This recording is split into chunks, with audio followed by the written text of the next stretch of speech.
Sam, what do you know about Greta Thunberg? If I'm going off my Republican family members' opinions, she is an evil devil child.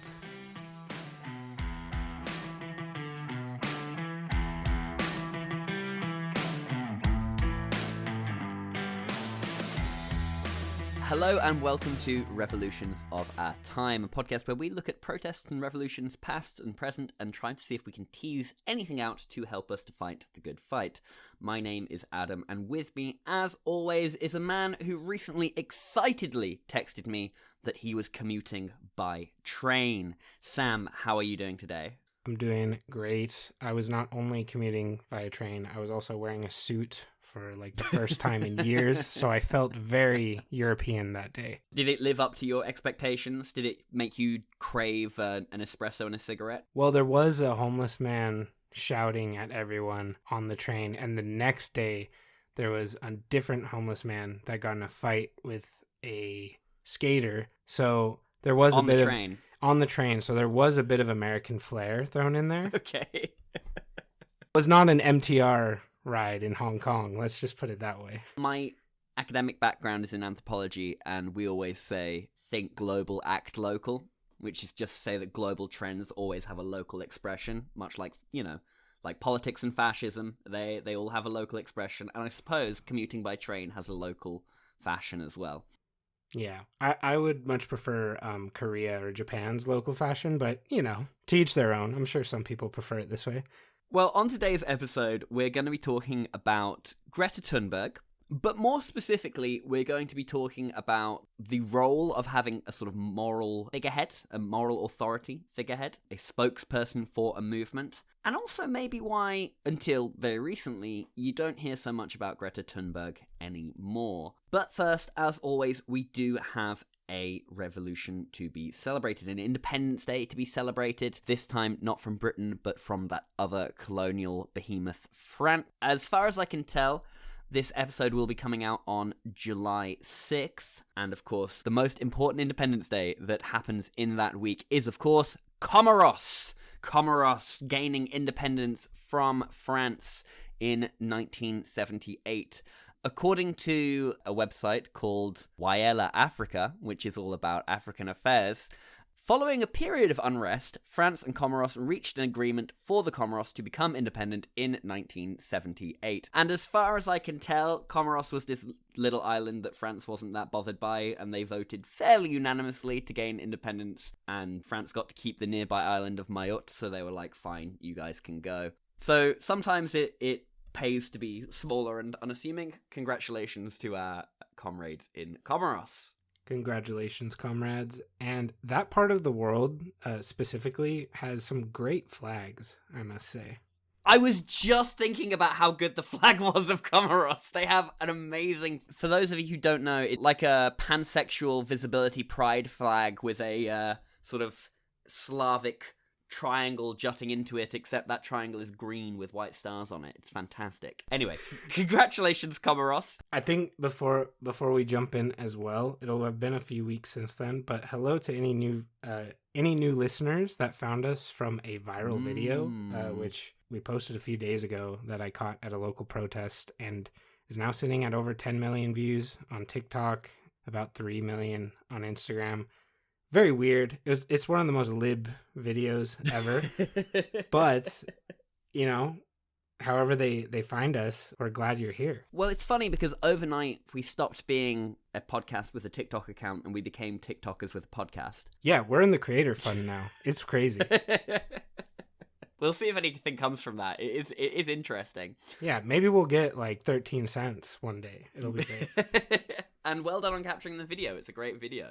It goes to show, and kudos to the little boy that is actually doing the work in that video, but it just goes to show, hey, get out there, go to a local protest, you'll see something interesting, and maybe other people will also think it's interesting. For sure. Yeah, welcome. So, today we'll be talking about Greta Tintin Eleanor Erman Thunberg, which is one hell of a name. Do you remember when she sort of appeared onto the scene? I suppose this was about 2018 when we all started to become aware of her. Yeah, I think I was in the last year of uni, so being like a final year of university student, I found her fame a little bit annoying because I was like an edgy, youngster then.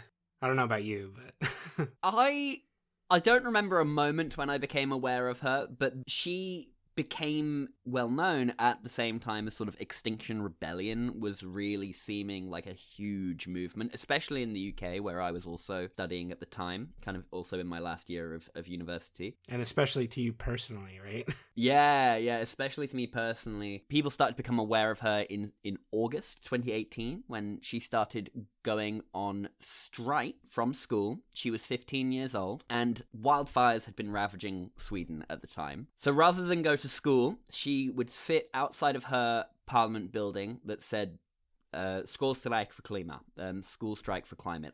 Please no Swedes write in. I don't I don't even have it in front of me. No, please do write in. The engagement, whether good or bad, helps us get traction.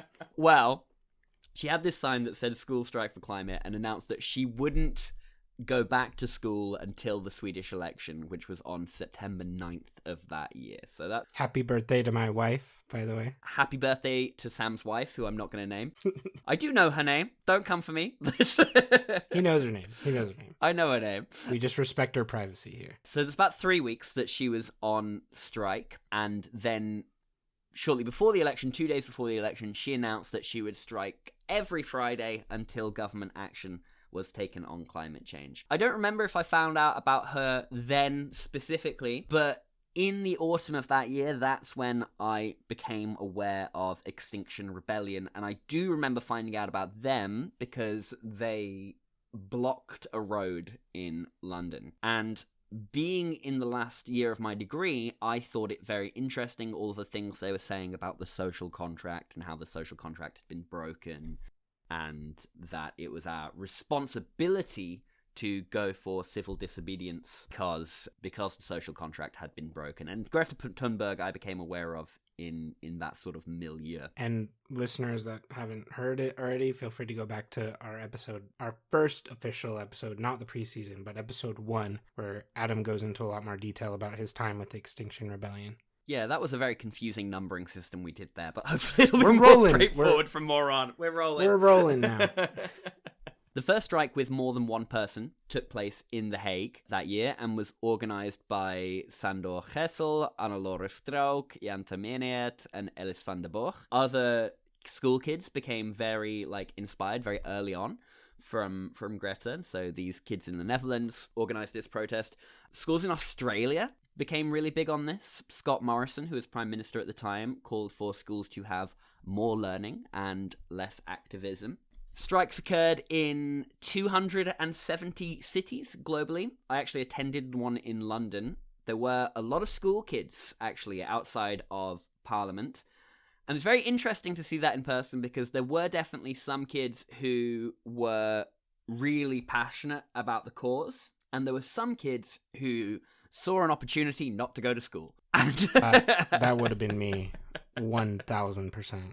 But they sort of were there all in the right spirit, and there was a great moment where we'd sort of marched up the Pall Mall, which leads to Buckingham Palace, and there's outside of Buckingham Palace there is a statue of Queen Victoria, and it's gold, and it's on this plinth, and some lads about 15 years old climbed up it, and from the parapet where Victoria was standing, waved a Soviet flag. So outside of Buckingham Palace, the Soviet flag was flying. I'm like, that's not what this protest is about, but I do love that. That's a great job. We like your gumption, there. Kids. Yeah.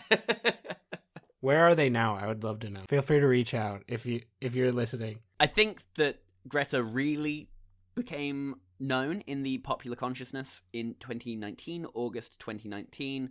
When she sailed from Plymouth to New York to address the United Nations in a zero-carbon boat, took over 2 weeks. And in January 2020, she addressed the World Economic Forum in Davos, where she, as she did with all of her speeches, called out the adults in the room for not acting, basically. Is that her How Dare You speech? That was her How Dare You speech, yeah. That's the one Fox News had a field day with. Yeah. Exactly, where they accused her of being a naive little girl. She then doesn't get so much attention after that. There is a Wikipedia page dedicated to her speeches. The final speech on that list is in 2021, but she has not stopped being active from there. In 2021, she calls out the COP, Conference of Parties, from the protest outside in Glasgow. And from there, she, in 2022, condemns British mining firm Beowulf for mining on Sami land. She protested Russia's invasion of Ukraine. In 2023, she was arrested in London for protesting the Energy Intelligence Forum, the Oscars of oil. In October 2023, she started appearing at a lot of pro-Palestine protests. She was arrested in Sweden, or detained at least, in 2024 for protesting Eurovision, and most famously, recently, she participated in the Freedom Flotilla, a ship that was carrying humanitarian aid to Gaza, which was apprehended by Israel in international waters, and then she was deported from Tel Aviv. Well, we were waiting to record this episode to see what happened there, because we didn't find it appropriate if something really catastrophic happened. Yeah, that's true. So that is a rundown of very few major events in Greta Thunberg's sort of activist career. So she started at what age, and what age is she now? She started at age 15 in 2018, and she is, I believe, 22?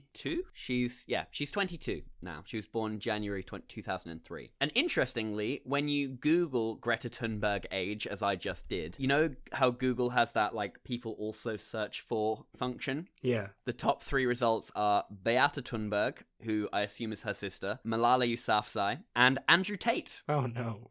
Because that was a little blip in her radar that I'd completely forgotten about, where he got arrested because he clapped back at her saying, "I'm not going to recycle these pizza boxes." And then the Romanian authorities knew he was in Romania, so they went to his house and arrested him.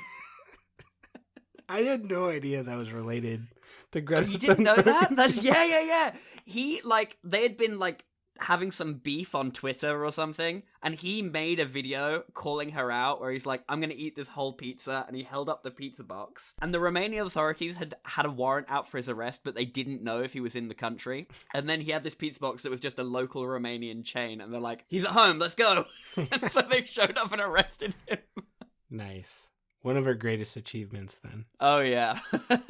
I think that mentioning achievements, that talks about sort of what I want to talk about here, which is, at first, not her impact on the climate movement, but her role as a figurehead, right? Because I don't know that I can think of, in the past, really for as long as I have been following the climate movement, another figure who has as much weight within the climate movement as her. Maybe Al Gore in the early 2000s. Yeah. But I don't know, is there anyone else who comes to mind who is as much of a figurehead for a movement as Greta Thunberg? Well, in climate, no. I was thinking of if anyone is as much of a figurehead in any movement. But I do think some come to mind, and they're in that sort of icon status where, like, you can't talk about Tibet without the Dalai Lama, obviously. Mm-hmm. You can't talk about South Africa without Nelson Mandela. Mm-hmm. You can't talk about U.S. civil rights without Martin Luther King Jr. Mm-hmm. But it's really just those people that come to mind. It's not anyone with a lower profile than that, and that's kind of impressive when you think about it. It is. I mean, that's pretty remarkable. Though you've named one head of state, one head of government in exile and religious leader, and Martin Luther King Jr. Martin Luther King Jr., right? I don't need to qualify that. And when she hit this status, she was a 15-year-old little girl. And I think that might be part of why she gained the appeal that she did. There was a paper that I read for this called Greta Thunberg and the Generation of Moral Authority, a systematic literature review on the characteristics of Greta Thunberg's leadership. These academics list a series of qualities that Greta Thunberg inspires in people that position her as a climate leader. It is based, they argue, on these characteristics that means she can have this impact on the climate movement that she does. So I would quickly like to go through those, and then we can see how that applies to her and whether this might be a useful framework for us to work with. Sounds good. So, the authors of this paper, who are called Nesika Nesen and Komal Singh Rambari. I don't know where they're from, so I don't know if I put the right spin on that, but it was actually quite hard to find an academic paper that wasn't written in Swedish about this, which is fair enough. But where are they? Where was this published from? This was published in Sweden, Department of Social Work and Criminology, University of Gavle, somewhere in Sweden. Don't look at me for pronunciation. I turned it. You're the pronunciation guy. I know, but I don't. Swedish is an untamed beast. Says the guy who speaks German just right next door. Do you know apparently Sweden is the Scandinavian language that all the other Scandinavians make fun of? Fair enough. Nason and Rambari argue that key to Greta Thunberg's moral authority is sacrifice, trust, courage, hope, and belonging. They argue that people recognize that Greta Thunberg has sacrificed her time, energy, and youth. In one of her more famous speeches, she says, "Yet you all come to me for hope. How dare you? You have stolen my dreams and my childhood with your empty words." That was the famous speech which you referred to. It's important to note that although the media presents Greta Thunberg as being this icon of sacrifice, Greta herself does not think of the work she does as a sacrifice. I'm going to send you a quote in here to read from Greta herself. "I don't need new clothes. I know people who have clothes, so I would ask them if I could borrow them, or if they have something they don't need anymore. I don't need to fly to Thailand to be happy. I don't need to buy clothes I don't need, so I don't see it as a sacrifice." So I think that this denial of sacrifice is a part of the moral authority that these authors claim that Greta Thunberg has, and the moral authority that she is presented as having. She is humble about their own sacrifices that she has to put into place. And a slight correction, the How Dare You speech was not at Davos, it was the UN Climate Forum in New York in 2019. Okay. The next one is trust. Greta Thunberg is putting the blame on political leaders, which people want to do. People don't want to hear that by changing their day-to-day habits that they can solve climate issues that are caused by policy and these big companies. And she relies on science, and she makes the core of her argument very scientific. When you talk about science, there is a veneer of apoliticality. What do you think about that? The idea that when you talk about something in scientific terms, it feels apolitical. I would say that works in 99% of countries, but not the United States anymore, unfortunately, because science has been put to one side of the political spectrum, which is horrifying. Yeah. But I do think in a country where, say, the conservatives see themselves as having an academic and moral high ground, then using science is a good counter to conservative messaging. To a degree, I think that is true, or maybe I think that was true in a world that we have now left. That's kind of the point of the United States, which, as we've talked about, hegemony, right? Like the US leads the way, and the world slowly follows in its dumb footsteps. So, well, a turning point that I think was emblematic of this shift was in the Brexit referendum lead up to it in 2016, when Michael Gove, who's a UK politician, was asked what his comments were on the fact that every expert said that Brexit was a disastrous idea. And he famously said, "Well, I think people have had enough of experts." Yeah. Right, this disregard of expertise as anything valuable in itself. That quote has made its way into into curriculum in master's programs at this Really? point. I read Wow. that quote when I was in my master's program in 2020. Wow. I think it was a contemporary history and politics module. Well, the reason I ask about this is because I am not sure how much relying on science is an indicator of authority, right? I feel like a lot of those that we have seen don't do that. However, Greta does fill a specific niche, right? The kind of people who liked Greta are the kind of people who would be at least banging on about the science. But I think her appeal, and this isn't meant in a derogatory way, she dumbs it down because she was a kid. So she can put it in a way that a child can understand it, then a lot of other people around the world can as well. Whereas if you just have some scientists up there spitting data, a lot of people aren't. They're going to tune that out. Yeah, I think that partly because it's apolitical, people feel like they have a license to ignore it in some sense. Yeah. You know, it's apolitical and therefore floats above the day-to-day. It is something that is left to academics in scientific institutions, men in suits. And as I hope we've established by now our stance on apoliticality, which is that it doesn't exist. It does not exist. At least it does not exist in our eyes, that everything you do is political. And to say that you are apolitical or that something is apolitical is a very political stance. Yes, that's something that if people listening to this entire podcast series for as long as we make it, if that's the only thing that they take away, I'll be happy with that. Yeah. The next quality that this study identifies in Greta Thunberg is hope. Now, this was something that I think was really palpable with the media framing of Greta Thunberg, at least at the beginning. Studies have reported the existence, in younger people particularly, the existence of a thing called solastalgia. Have you heard of solastalgia? Not at all.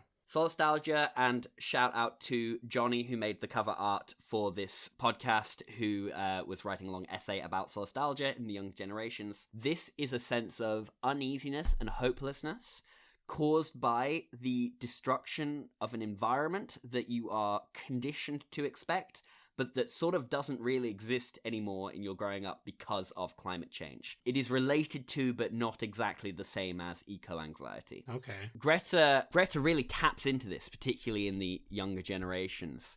She says, why study for a future that may not exist anymore, when asked about why she was skipping school and whether it might not be better for her to go to school rather than lead these protests. She depicts a pretty scary future for humanity. Melting ice caps and glaciers, rising sea levels, more extreme weather events, things like that. And this is why she spoke at these big conferences about political leaders stealing her childhood.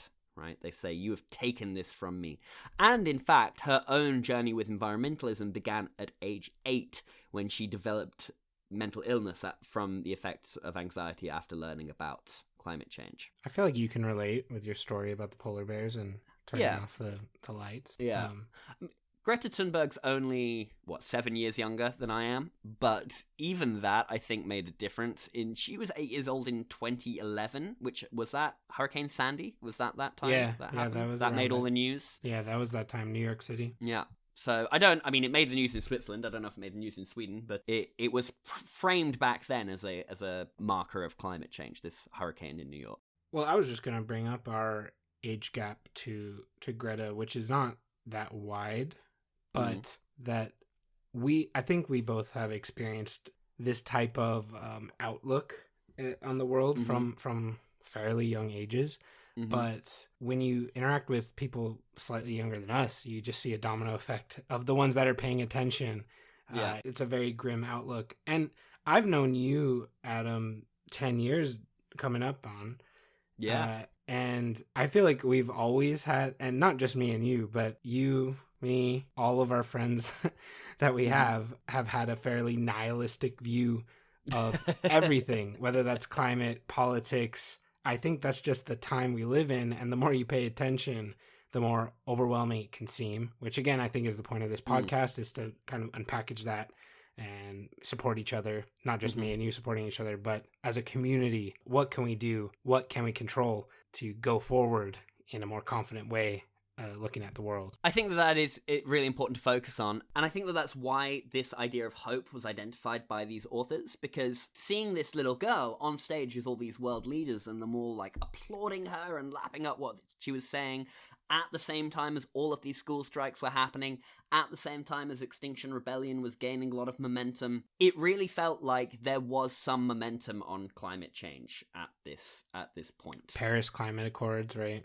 The Paris Climate Accords, those had just been a few years before. That was the most quote-unquote successful conference of parties. That's what COP stands for in many years. And I think there was a real sense of momentum that I think we have since lost somewhat. Another quality that the authors identify is courage. They see Greta's anger as a focused anger, which displays courage and evokes change, and it's galvanizing to her followers. Now, the authors identify this as a positive trait in Greta, something that inspires people, but it is not something that everyone agrees successful leaders should be tapping into. There is this quote from Dr. King that I would like you to read for me here.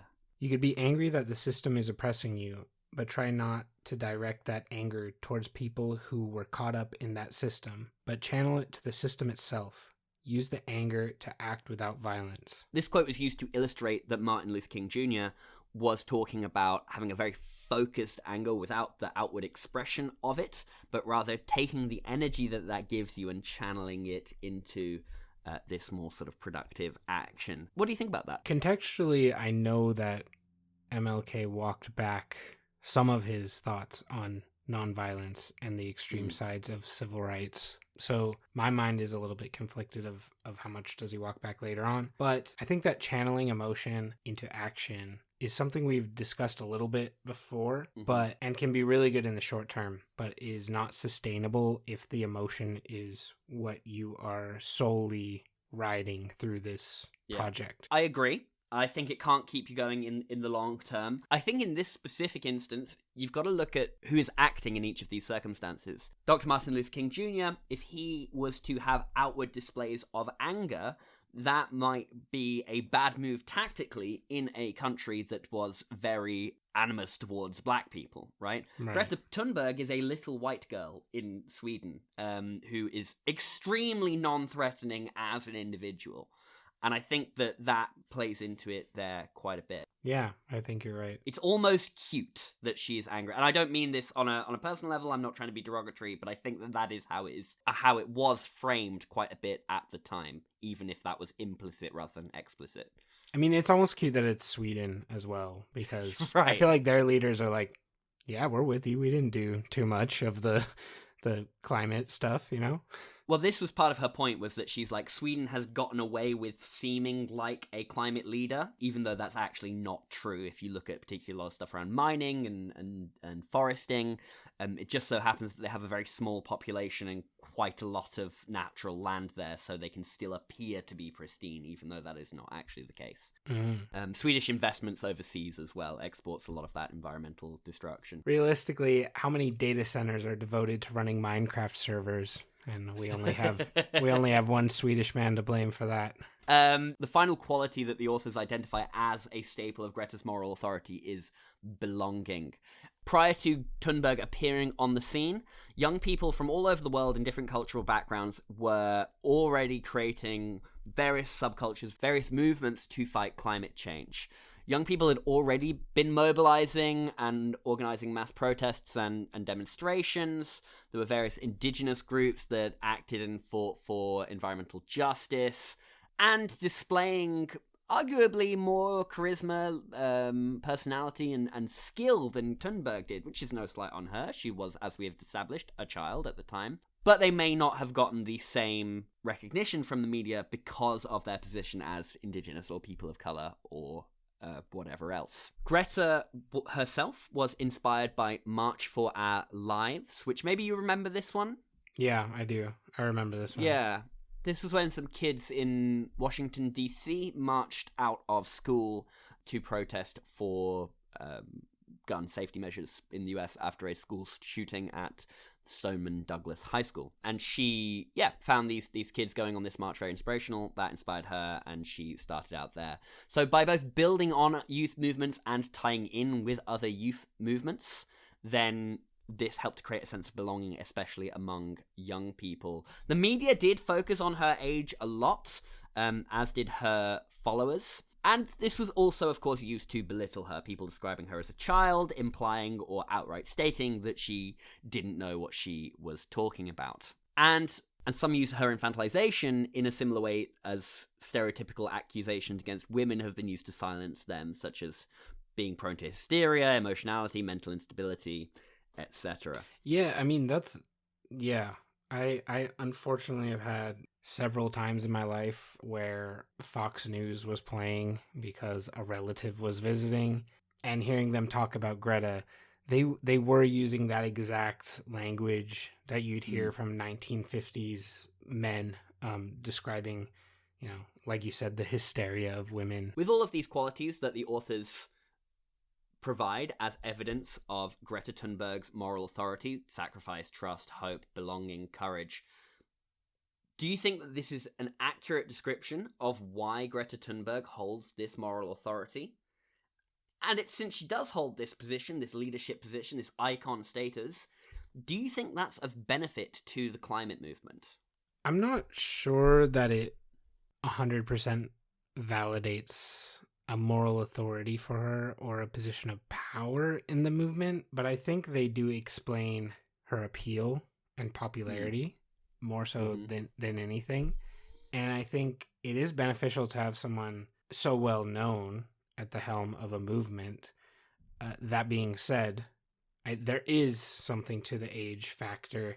I think we've touched on it a little bit covering other topics where there can be a bit of naivety.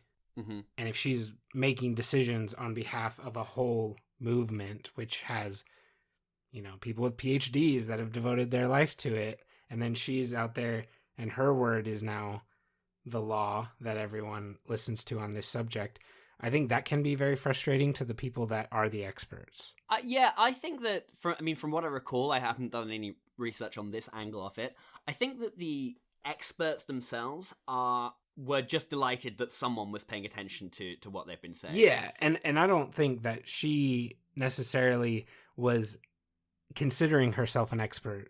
It's just that the people listening, that's where they'll take their climate info. Greta absolutely was not focusing on that. In fact, she resisted this. She, at various speeches, she was like, I should be in school. I shouldn't be here talking to you. You should be acting.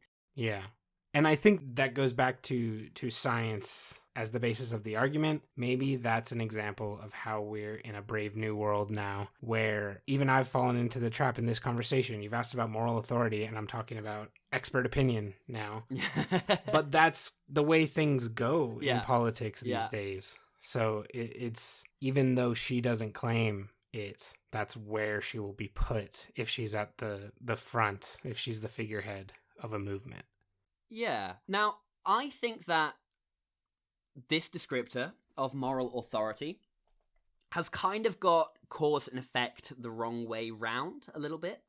I think that Greta Thunberg was elevated to this position by the media, largely, because she is this perfect encapsulation of sort of purity, right? Yeah. She's a little white girl from Sweden who bravely stood out of Parliament. And if you look at all of the videos from the UN Climate Summit, from COP, it's really quite surreal when you think about it, because she is saying, how dare you? How can you sleep at night? How, why aren't you acting? Do you not feel shame, etc.? And they're all cheering and hollering and whooping at this little girl who is saying these horrible things about them. And then they're carrying on with business exactly as it was. Mm-hmm. And I think it's noteworthy that it is Greta Thunberg, because partly inspired by her, partly inspired by these other climate movements, there were lots of other young people who became part of climate protests throughout the world. One such young woman was called Vanessa Nakate. She's from Uganda. Have you heard of her? Only from you, in passing in this podcast. So Vanessa Nakate started a climate movement in Uganda, which has had some modest success, founded Climate Forum. She's on the board of Progressive International, which is a global think tank for progressive values. But there was a photograph taken of these climate activists at the Davos Economic Forum. There were 5 young people in that photograph, and she was cropped out of the photograph from the Associated Press. She was the only person who was non-white, and she was the only person who was cut out of the photograph. That is why? Well, officially it was a mistake, but or an oversight, which, maybe it was, but it's not great optics, right? It does seem like they were excluding this African climate activist from the Davos Economic Forum. Can we just have a brief aside about the fact that Davos hosts people like this and Greta in the first place, and kind of the theater, and maybe you can just 20 seconds explain to our listeners that might not know what Davos is, like what it is and why, it's such hubris to invite these young climate activists to speak at it. The World Economic Forum is effectively the Met Gala for politics. It is an event that is held every year in Davos, in Switzerland, which is a ski resort, and a very bougie ski resort at that. I know that feels like an unnecessary qualifier, but even amongst ski resorts, it is a particularly bougie one. It is effectively a conference where world leaders from politics and business meet to discuss ideas and congratulate each other and wank each other off. It's a mouthpiece for neoliberalism, but like an Obama-era neoliberalism, where they've all got polished shoes and it's all very slick, and they are talking about how by just expanding the market and maybe sprinkling in some technological solutions which don't exist yet, but don't you worry, they will, we can solve all of the world's problems. And diversity, etc., etc. Exactly. And it is infamous for having these climate discussions whilst dozens of private jets are flying into this mountain village to deliver these world leaders to the Davos Economic Forum. In fact, I believe at this one there was a huge protest against Trump in Switzerland showing up at this, but of course he had a jet with several helicopters flying alongside it as an escort guard the entire time. But I guess speaking on the climate protest being there, and that being, I mean, in our eyes at least, completely useless, right? Well, quite. And this ultimately became the position of Greta Thunberg as well. You might have noticed she hasn't been in the news so much in the past few years. I mean, recently she was, but before the Freedom Flotilla, you didn't hear too much about Greta Thunberg. After the Davos event, after the World Economic Forum in Davos, she started sort of expanding her view of activism. She was growing up a bit, In 2018, when she started this project, she was, I think, a little bit naive, and not naive in a negative Fox News sense, but I think she had more faith in the system than she does now. And I think I really empathize with this because I think I also had some faith in the system when I was younger that has since eroded. I think if people are listening to this podcast, they might all feel that way at this point. Yeah. She, in 2018, partnered with a climate startup in Sweden that presented itself as a foundation, but actually, only 10% of its profits were going to a tree planting thing that was ineffective anyway, and it wasn't clear what was being done with all of this data. But she was a child when this came out, so we shouldn't, judge her harshly on it. She seemed to genuinely believe that it was doing good. In 2018, when she started protesting on behalf of the Sami people, which is an indigenous group in Sweden, that is when her sort of protest movement started to expand. And also when she started getting criticism for not staying in her lane, really. And started being shadow banned in a way in the media, right? Yeah, the media started paying less attention to what she was talking about. Probably the turning point for this was at COP26 in Glasgow in 2021, when she stood outside the conference building and just yelled at everyone, basically saying how this is a failure, it's a sham, it's a waste of time. She basically accused these institutions of using her to greenwash their agenda. Well, they were. Well, exactly, they were, right? That was the point, that she was calling people out to act, and they were lauding her and saying, yes, of course, you can act. but don't actually expect anything to change. I also watched a video essay by Elliot Sang, who, if our listeners aren't aware of, they should absolutely check out. He's brilliant, where he was talking about why the media stopped talking about Greta. And he observed, quite fairly, I think, that it would have been easy for Greta Thunberg to accept an advisory position on the board of some big NGO and sort of head out into the sunset, right? But she genuinely seems to care about all of the causes to which she dedicates herself. Most famously climate, but increasingly focusing on other social justice issues. In addition to the Sami, she spoke out against Russia's invasion of Ukraine.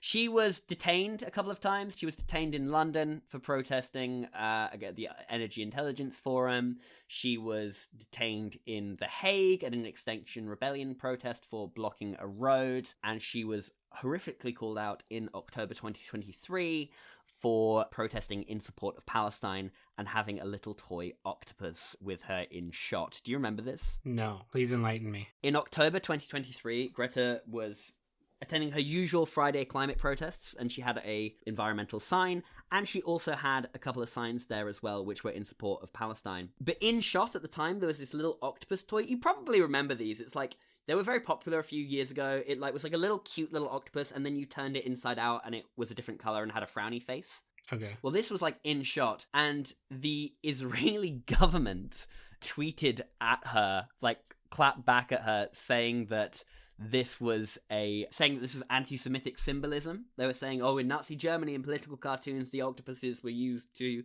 indicate the Jews' sphere of influence throughout the world, their tentacles reaching into everything. And like, she apologized for the symbolism and actually took this down, but it's such a stretch. This was a very popular toy at the time, and it was particularly popular amongst the autistic community. They seemed to love it. When Greta tweeted this tweet with pro-Palestine statements and her little octopus, the Israeli government tweeted at her, Hamas doesn't use sustainable materials for their rockets, which have butchered innocent Israelis. Which is a really weird take to have on as a response to this protest movement on climate change. Yeah, I don't think the Iron Dome's very sustainable either. Well, we'll come to that in just a moment, but before we actually go into that, what do you think, just from a sort of strategic and optical position, about Greta's shift to Palestine? I think it reflects that she is genuinely herself and does not have a big PR team behind her, because no PR team would advise this shift ever. But I think it does show how critically she has expanded her view on climate change, because I think when she started protesting back when she was 15, she was a very single issue protester.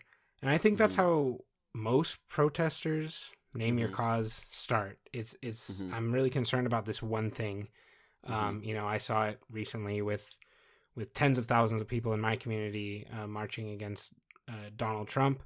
That might be their first time ever out protesting. But as you become ingrained in these communities and you start to educate yourself on the injustices of the world, you eventually reach the source. And the source of it is the source of many grievances and many wrongs of the world. So I think she realized that it's all interconnected. Yeah, these are all issues that are caused by capitalism and imperialism, to say nothing of the direct climate impact of the war, which we'll get into in a sec. But to bring it back around, I think that the viewing of Palestine and other issues like the Sami mining, like Russia's invasion of Ukraine, as separate to climate change is a consequence, and a negative consequence, of viewing climate change as an apolitical scientific issue. Yeah. I think that otherwise quite well-meaning people might be tempted to view climate change as something that is outside of the realm of politics, right? It is a technical problem to be solved. In fact, in 2023, at a climate protest here in Amsterdam, there was a big stage at the end of the march where 70,000 people marched in Amsterdam. There was a big stage at the end at Museumplein, right next to the Rijksmuseum, and Greta was going to give a talk.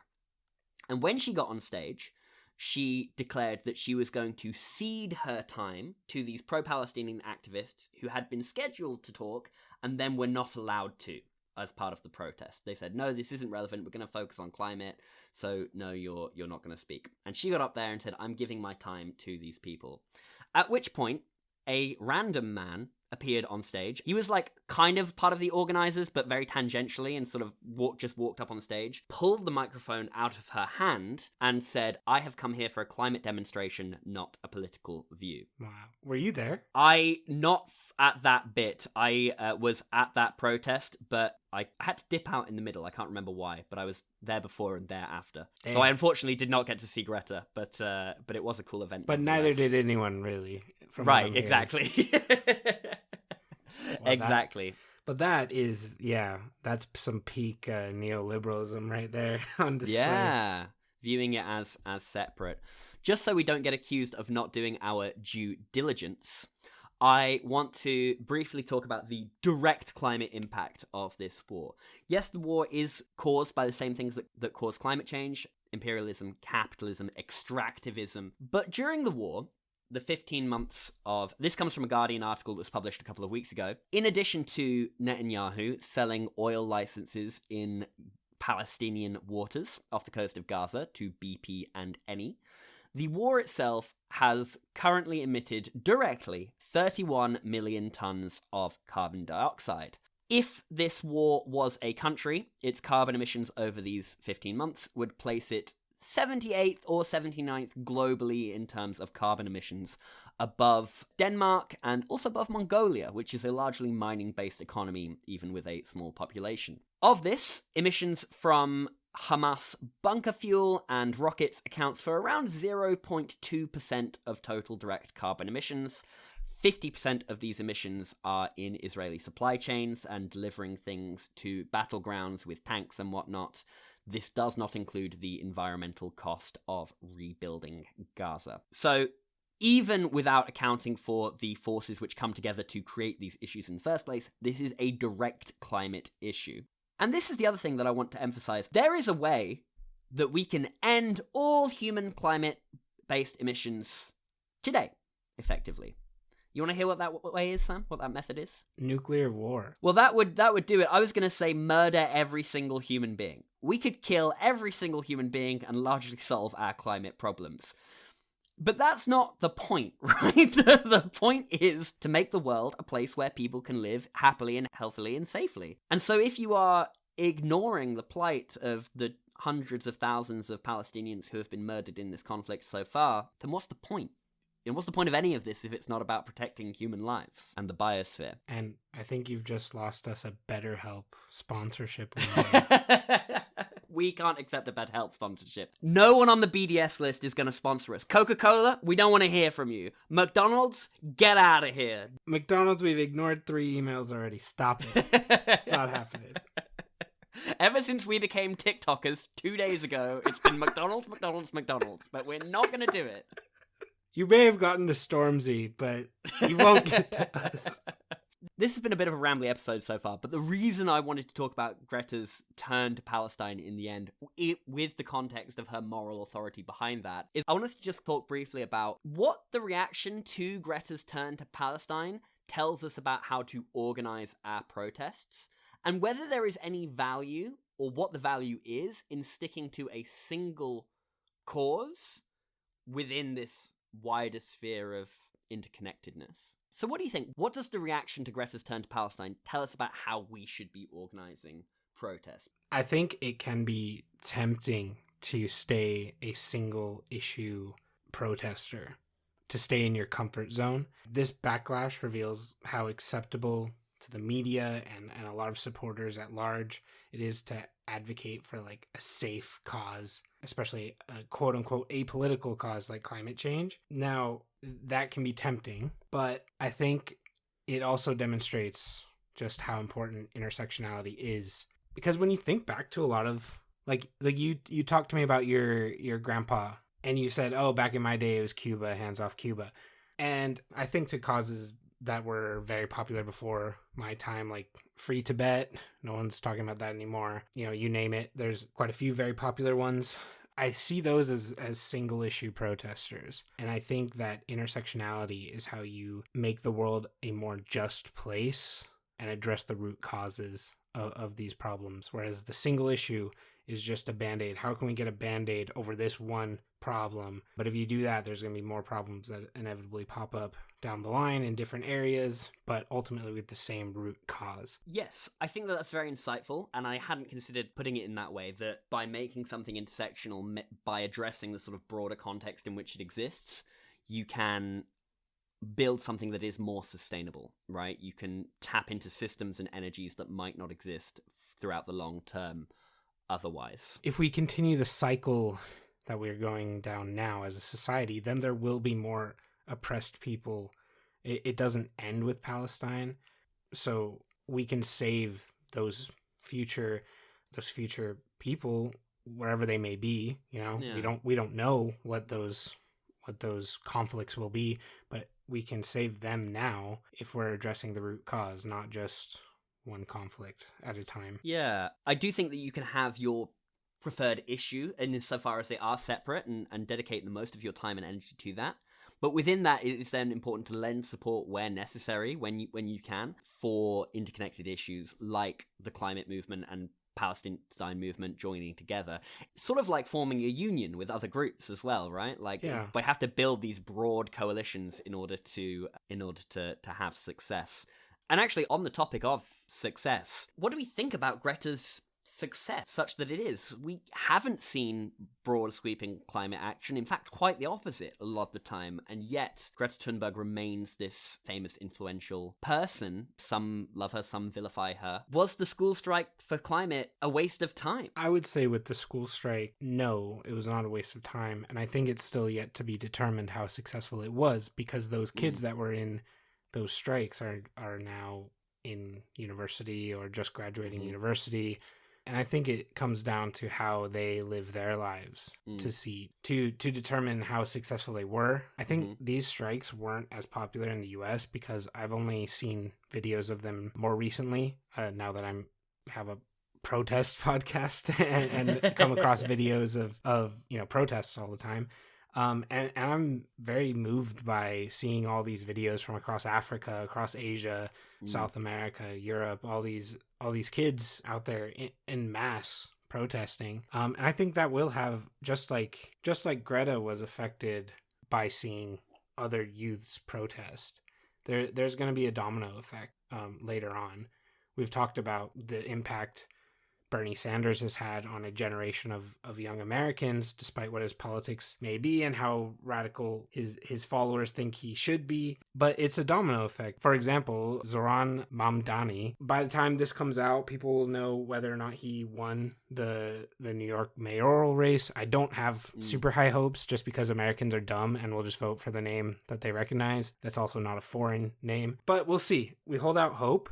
But regardless, he's up there in second or first place in the polls, and he's an outright socialist. And I saw an interview the other day from him where he said he had always resonated with socialist views, but didn't have the courage to officially label himself a socialist until he attended a Bernie Sanders rally in 2016, which we've discussed before was when my radicalization slowly started. It didn't come till full on later on, but Bernie was that domino that continues to fall, and I think will continue to fall in American politics. Maybe Corbyn's the same way in Britain. We'll see. But my point in all of this is that whatever the results that we can see in front of our face now, Greta's work is not in vain, because it will inspire a generation to take action.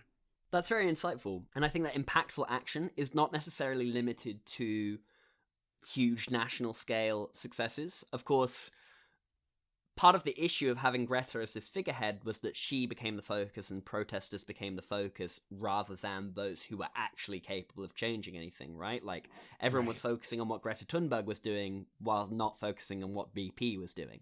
Exactly. Or at least who is the CEO of BP? I don't even know, and I'm passionate about environmental causes, right? And that's by design. That's a media construction. But, for example, Vanessa Nakate, who we just spoke about, she started the Green Schools Project, which basically built solar panels on schools in Uganda. And there's now 30 schools in Uganda that have these solar panels, and that exists because Vanessa Nakate was inspired by and working alongside Greta Thunberg, right? These are important things that are happening, and just because they're small scale does not mean that they are not successes. So I think that, for me, those are some really big takeaways. One that wasn't summed up there, I think, is be wary of figureheads. Figureheads are nice in that they can become a focal point for action, but it is also easy for that figurehead to be co-opted. I think it's insightful what you say about Greta being very much herself, and you can tell that through her turn to Palestine and other issues, because when someone is not authentically themselves, it's very easy for them to be co-opted, right? As Greta herself was in the beginning. You can be anything to anyone, depending on how that is useful to them, unless you assert who you are and what you're about in no uncertain terms. That's powerful. As you say, we don't know the knock-on effect of these protests and of this individual on people further down the line, on movements further down the line. We can see it existing in some small places and in some bigger places, like regardless of the sort of policy impact, she got a lot of people talking. And with the Freedom Flotilla as well, right? It was pointed out that, Greta was not the only high-profile person on the Freedom Flotilla. Or associated with it, because Liam Cunningham, he wasn't on it. And for those that don't know, he's Davos the Onion Knight from Game of Thrones, Irish actor. He was not on the flotilla, but he was essentially their spokesman on the ground while they were on their voyage. Yeah, and also on the ship was Rima Hassan, who is a French MEP, member of European Parliament, who was kidnapped by Israeli authorities in international waters. That didn't get talked about as much, but is arguably more severe thing. But I think that's an excellent example of her using this position of quote-unquote moral authority to make a statement, right? People claimed it was a publicity stunt, and of course it was. That's the point. Realistically, was it ever going to make it to Gaza? No, probably not, but the point was to be visible. And the point was it had to be someone high profile, because if it wasn't, they simply would have been murdered. Yeah, like the first one, right? Yeah, which was exactly a few weeks before, right, where they just sunk the boat. They sunk the boat. So that is to say, you don't know where this impact is going to happen down the line, and you use the position that you've been put in, you use the position you exist in order to make the biggest impact possible. The final thing that I think is worth considering in all of this is that sometimes, in order to have this global effect, you need to build small successes first. It's hard to build a national climate movement, but getting some solar panels installed on your local school, that might be an easier task, and that builds momentum that can then be harnessed into this wider movement and gives you a stronger base to start from. Well, like you said, think global, act local, right? Yeah. Think global, act local, I think, is something that, particularly in climate, can be both useful strategically and also can help with solastalgia, eco-anxiety. It's something that you can do more tangibly and in your local area to help build this momentum and to have some successes in a way that is going to directly impact you and the people in your lives. I just want to add a final note about Greta, because I mentioned at the top that my opinion when I first heard of her was not the best, because I think when we talk about courage, you heard that word thrown around a lot, and I think I rolled my eyes at the time, kind of with what we addressed, saying, okay, it's this white girl in Sweden skipping school once a week. Like, what's so courageous about that necessarily? But I think her turn towards intersectionality and Palestine has really shown me how courageous she is, and how courageous people like her are, where she could just have a very cushy job on the board of an NGO or something like that, but she's chosen not to, and she's chosen to continuously be consistent in a world where so many people are not. My gut reaction in instances similar to this is to not center one individual, right? Movements are made up by lots of people, not by those who get talked about necessarily. But I think she's done a phenomenal job of taking that position and trying to do something meaningful with it and turning against the machine that made her. Yeah, that's true. Like, giving her time. Any other thoughts before we conclude here, Sam? I think we've covered Greta's journey quite a bit. I learned some new things today. Talking about keeping going through small victories. I mean, us becoming TikTokers, right?